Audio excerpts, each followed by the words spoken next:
Hey everyone! Today on the show, I'm going to introduce you to an all-plastic, mostly fantastic friend of mine, the HOLGA. Ow, my eye.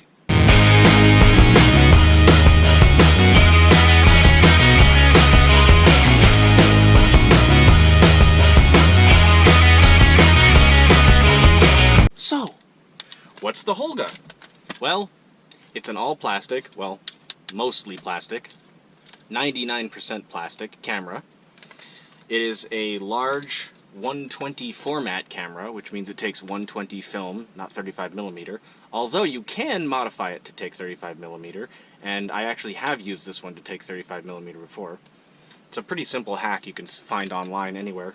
The version that I have is the 120 CFN, which it has this flash built in, and it's interesting because you can actually rotate the flash for different colors, and there's red, and there's regular flash, there's a blue gel, there's a yellow gel, and the interesting thing about the gels on the flash is that you can do multiple exposures easily with the HOLGA. So if you want to, and I have many times, you can use different colored gels with the flash with multiple exposures, and then it'll come out interesting, as you'll see when I show you the pictures that I've taken with the HOLGA.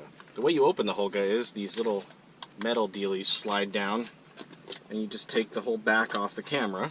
It has this little red window, which is used to see the paper backing on the 120 film, so that you know what frame you're on and how many pictures you have left. Usually when you use the HOLGA, you might put a piece of electrical tape on these little things here just to keep them from accidentally popping up and the whole back coming off, which could happen.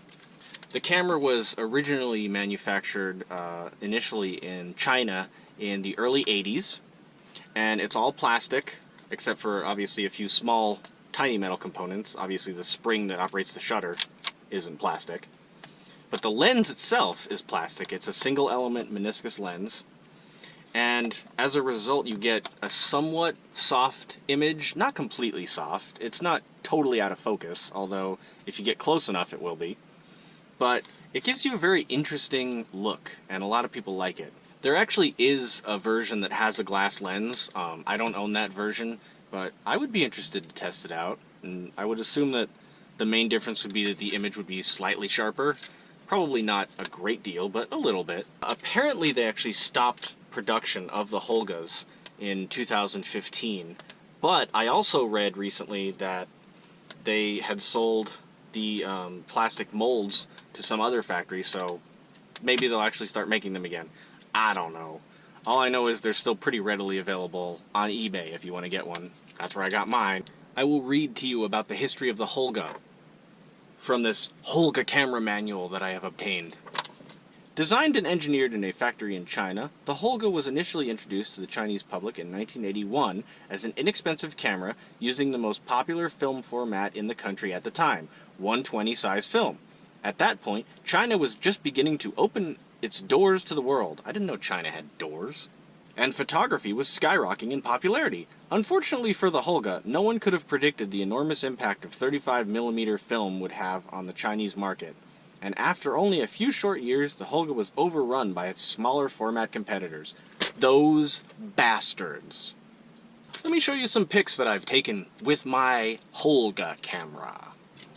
This first picture is from when I went to the Salton Sea, specifically Bombay Beach.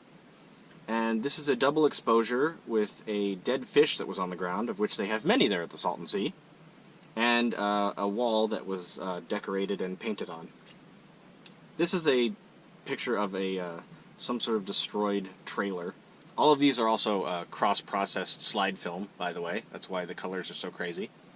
This one is of a rusty crane at the Salton Sea, which a lot of people that go there take pictures of this crane because it looks so awesome looking. This is a double exposure of my friend Doug. He was the reason we were going there, was to do a photo shoot for his band. These are some flamingos in Las Vegas at the Flamingo Hotel. Again, it's cross-processed, that's why it looks so crazy. Here's one of driving to Las Vegas out the window.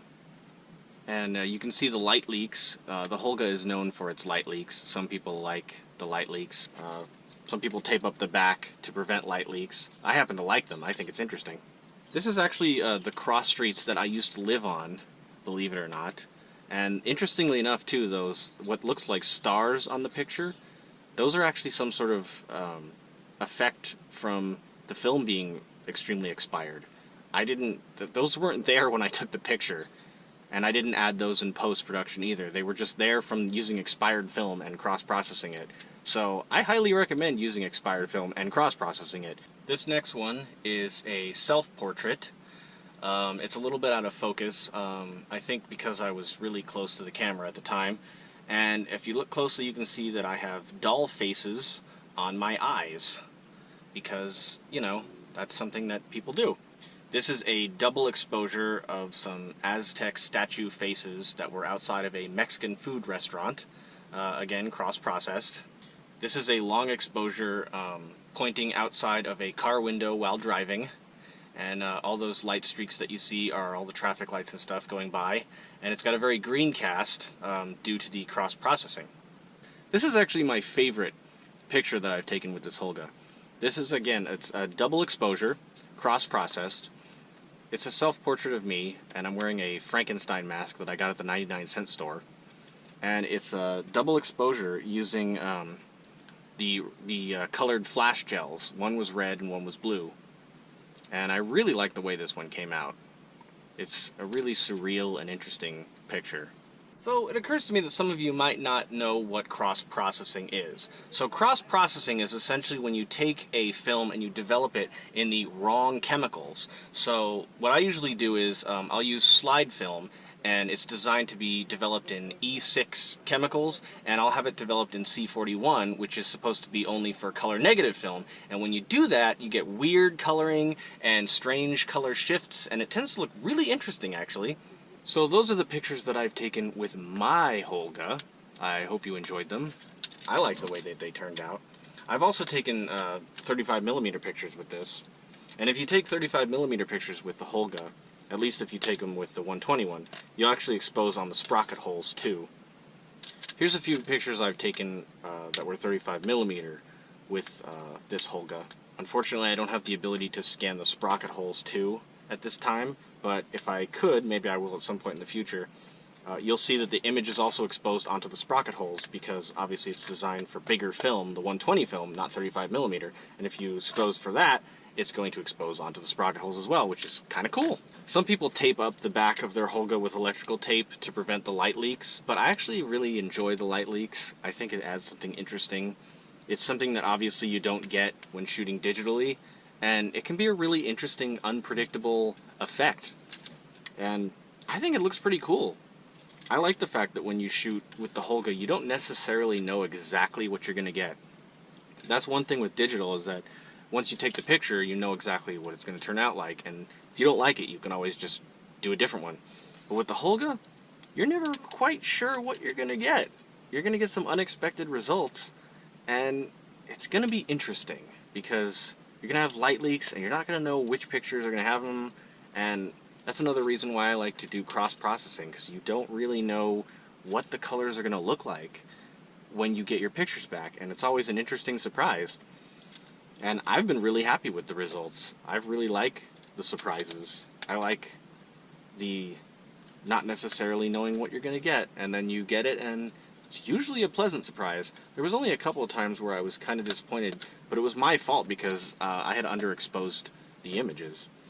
It really had nothing to do with the camera. I was using a ISO film that wasn't right for what I was doing. So that's the HOLGA film camera. There are other products that are actually made by HOLGA. You can actually get a camera lens for your digital camera that's a HOLGA lens, and it'll give you that same sort of plasticky, weird, soft focus look that you get with the HOLGA. I actually really like the lo-fi photography look.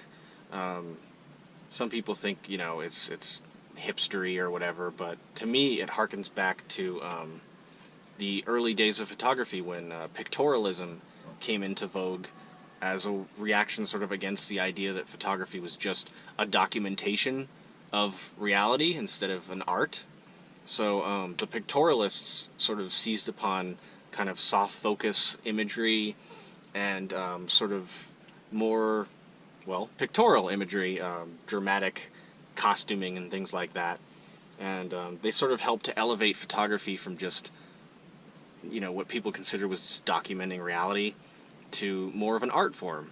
And to me, that's what the whole lo-fi thing represents. I've also got in this little HOLGA pouch, this little, I guess it kind of looks like a HOLGA scrotum.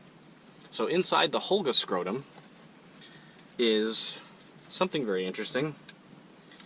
It's a lens turret that is for, again, for digital cameras. And you can get different effects. There's two different little rotatey things that you can put on there. And this one has different colors.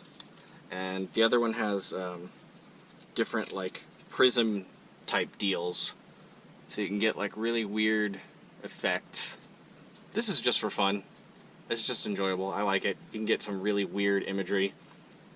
And it's just fun. I just enjoy it. I love it. It's great. And put it back in the scrotum. There it goes. Back into your little HOLGA scrotum. HOLGA scrotum. HOLGA tea bag. HOLGA tea bag. HOLGA tea bag. HOLGA tea bag. Tea bag. HOLGA tea bag. This video is getting weird. So anyway, that's the HOLGA. So yeah, hope you enjoyed exploring this wonderful, weird camera with me and looking at some of the interesting results you can get.